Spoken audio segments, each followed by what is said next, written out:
Salam alaikum wa rahmatullahi ta'ala wa barakatuh, mes frères et sœurs. Nous nous retrouvons pour la suite des fondements du droit musulman, Ilm Usul al-Fiqh, par Abd al-Wahhab Khalaf, rahimahullah, avec la première source, le Coran. 3 catégories des lois coraniques. Le Coran contient 3 catégories de prescriptions. 1. Les prescriptions concernant la croyance. Elles déterminent ce en quoi le musulman doit croire, à savoir Allah, ses anges, ses livres, ses prophètes et le jour dernier. 2. Les prescriptions relevant de la morale. Elles définissent les vertus et les vices, le bien et le mal. 3. Les prescriptions relatives à la pratique de la religion. Elles régissent les dires et actes de la personne majeure et responsable, relations sociales, contrats, cultes, etc. Cette catégorie de prescriptions constitue le droit, fiqh, issu du Coran. La science de Usul al-Fiqh a pour objet l'élaboration des bases de ce fiqh.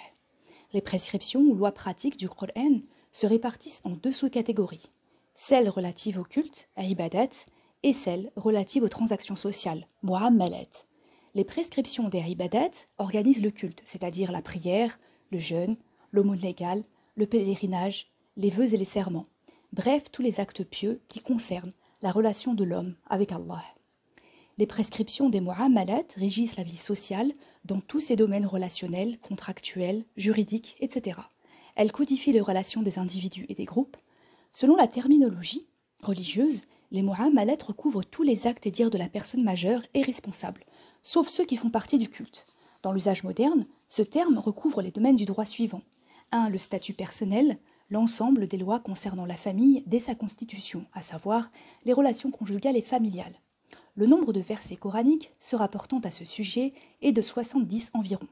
2. Le droit civil, l'ensemble des lois qui organisent les différents échanges entre les individus, tels que les actes de vente, de location, de prise en charge, d'association, de créance et les engagements divers. Ces lois réglementent les relations financières et sauvegardent les droits des parties contractantes. Elles constituent environ 70 versets. 3. Le droit pénal, l'ensemble des lois qui déterminent les sanctions correspondant aux délits et crimes commis par les personnes majeures et responsables. Il garantit la sécurité de la vie humaine, des biens personnels, de la réputation des personnes et leurs droits. Il définit les rapports entre la victime, le coupable et la société musulmane. Cet ensemble occupe une 30aine de versets. 4. Le droit de la défense, l'ensemble des lois qui concernent le jugement, le témoignage et le serment. Ces lois déterminent la procédure juridique de manière à réaliser l'équité parfaite en tranchant les différends entre les gens. Elles comprennent 13 versets. 5. Le droit constitutionnel, l'ensemble des lois qui constituent les principes fondamentaux de l'État musulman. Il définit la relation entre le gouvernant et les gouvernés et précise les droits des individus et des groupes. Les versets s'y rapportant sont au nombre de 10. Le droit international. 6. Le droit international, l'ensemble des lois qui codifient les relations de l'État musulman avec les pays étrangers et avec les non-musulmans vivant sur son sol. Ces lois traitent de ces relations en temps de paix et en temps de guerre et définissent les rapports que les musulmans doivent entretenir avec les étrangers et les non-musulmans vivant parmi eux. Elles sont énumérées dans environ 25 versets. 7. Le droit des affaires et des finances, l'ensemble des lois qui déterminent les droits qu'ont les pauvres et les démunis sur la fortune des nantis. Ces lois organisent les recettes et les dépenses publiques et les relations économiques entre les riches et les pauvres et entre l'État et les citoyens. Elles sont énoncées dans une 10aine de versets. En étudiant les versets prescriptifs, on s'aperçoit que les prescriptions concernant le culte et le statut personnel, relations conjugales et héritage sont détaillées parce qu'elles relèvent de la croyance et de la relation du croyant avec Allah.